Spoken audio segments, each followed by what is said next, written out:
अस्सलाम वालेकुम जी। मैं हूँ राजा लियाकत और हमेशा की तरह आपकी खिदमत में हाज़िर हूँ। कोशिश करता हूँ कि आपको बड़ी इन्फॉर्मेटिव वीडियोस दूँ।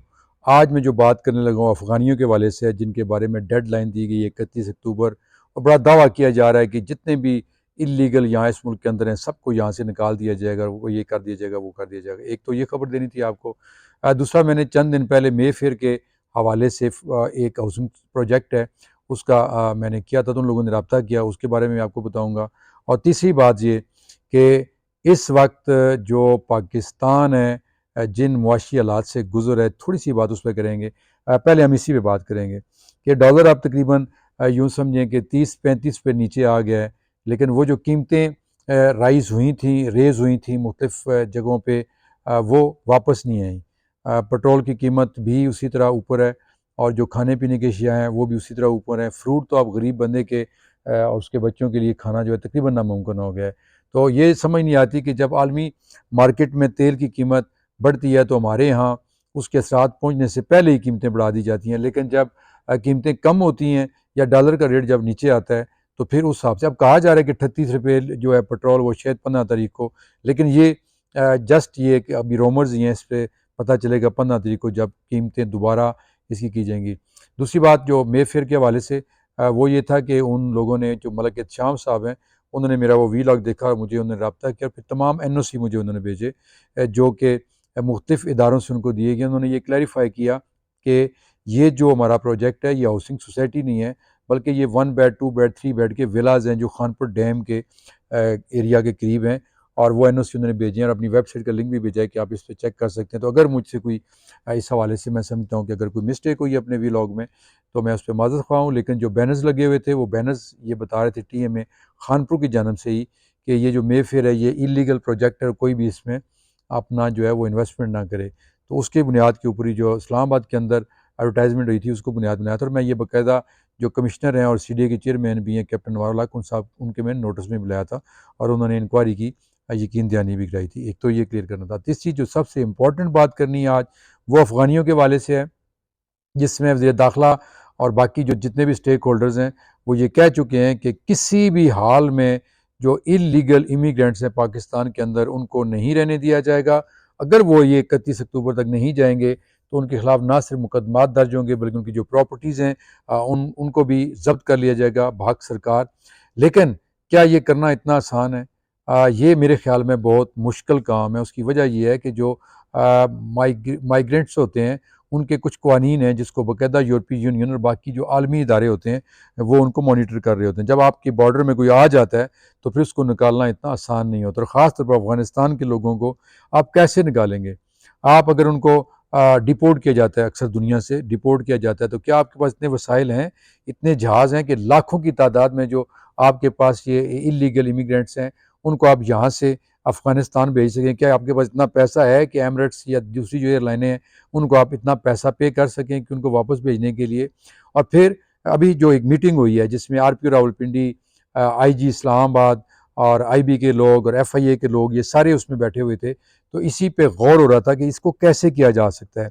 तो उसके अंदर एफआईए के एक ऑफिसर ने इनको बताया कि आपके दावे अपनी जगह, हुकूमत के दावे अपनी जगह, लेकिन प्रैक्टिकली ये तकरीबन नामुमकिन है कि आप इस तरीके से कर सकें। उसका एक ही तरीका है कि इनको पकड़ें और इनका सीधा ले जा के हम वहाँ पे तुरखम बॉर्डर पे या चमन बॉर्डर पे, जहाँ पे हमारे ज़मीनी बॉर्डर्स हैं, वहाँ पे हम इनको दूसरी तरफ निकालें और उनके हवाले करें। और फिर जो वहाँ पे हमारी फोर्सेस बैठी हुई हैं जो बॉर्डर कंट्रोल कर रही हैं, फिर उनको वापस ना आने दें।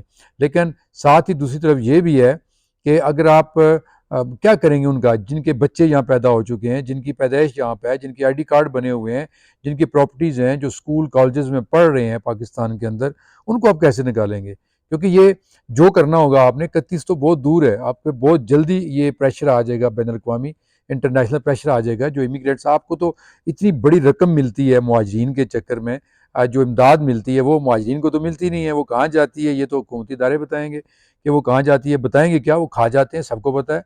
और उनको छोड़ दिया जाता है पाकिस्तान के अंदर कि जाओ जी अपना काम करो, जिस तरह जो मर्जी करो। इसलिए हमारे मुल्क में डकैतियाँ, असला, मंशियात, कब्ज़े और ये गैंग्स बने हैं।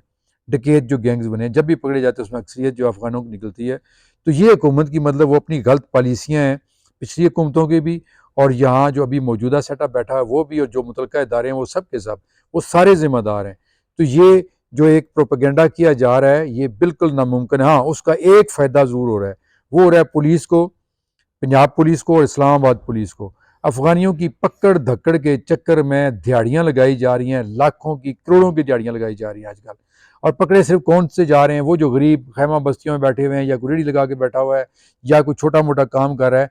जितने तगड़े अफ़गानी हैं जो आपके करेंसी का कारोबार कर रहे हैं, जो आपको ह्यूमन स्मगलिंग कर रहे हैं, जिन्होंने गैंग्स बनाए हुए हैं और गैंग्स बना के हाउसिंग सोसाइटियों को दिए हुए हैं, वो नहीं पकड़े जा रहे, ना ही उनको पकड़ना मुमकिन। उनसे सिर्फ पैसा लेना है, और पैसा दोनों के ले रही है, इस्लामाबाद पुलिस भी और पंजाब पुलिस भी। मेरे चकवाल में पुलिस जो है वहाँ भी पैसे ले रही है अफ़गानियों को पकड़ पकड़ के। लेकिन मैं फिर वही कह रहा हूँ कि पकड़ा किन को जा रहा है? वही जो माठे, जो बेचारे यहाँ पे मेहनत मजदूरी कर रहे हैं, वो वाले जो यहाँ पे धंधे कर रहे हैं। धंधे से मुराद वो सारे इलीगल धंधे हैं जिसमें स्मगलिंग है, मनी लॉन्ड्रिंग है, कब्ज़ा माफियाज हैं, और मुख्तलिफ़ किस्म के डकैत गैंग्स हैं, जो बड़े बड़े सरमायादार हैं अफ़गानी। अब बड़े बड़े होटल्स बना के बड़े बड़े प्रोजेक्ट यहाँ पे बना रहे हैं, उनको कैसे आप निकालेंगे? तो ये मैं बताना ज़रूरी समझता था कि ये सिर्फ़ वो एक तवज्जो हटाने से, कुछ मसाइल से लोगों की तवज्जो हटाने के लिए ये इश्तिहार भी दिए जा रहे हैं। जहाँ जहाँ अफ़गानी नज़र आते हैं, जहाँ इलीगल लोग नज़र आते हैं, उनको उनकी इत्तला दी जाए, आपका नाम सीधा राज में रखा जाएगा। और भाई, आपके वो इदारे जिन्होंने शनाख्ती कार्ड बनाए, जिन्होंने पासपोर्ट बनाए, जिन्होंने इनको स्कूलों कॉलेजों में दाखिले दिए, आप उनको पकड़ें पहले, उनको अंदर करें। लेकिन ये जो आप कह रहे हैं, ये लाखों के हिसाब से जो इलीगल, इनको निकालना ना आपके बस में है, ना आप निकाल सकते हैं। ह्यूमैनिटेरियन बेसिस के ऊपर इंटरनेशनल आप पे दबाव आ जाएगा, और आप फिर आप पैसे खाने पे आ जाएंगे। वही कि ठीक है जी, हमें पैसा देते जाएँ, यूरोपीय यूनियन वाले और जितने भी बाकी इदारे हैं, वो अफ़गानियों के नाम पे पैसा लेंगे और खा जाएंगे। बात सिर्फ इतनी सी। तो भाई साहब, ये हमारे मुल्क में होता है कि हर मौके से फ़ायदा उठाया जाता है, हर मौके से अपनी जेब में अपनी तिजोरियाँ भरी जाती हैं, और कोई इस मुल्क के साथ मुखलस नहीं है। अपनी दुआ में याद रखिएगा। अल्लाह हाफ़िज़।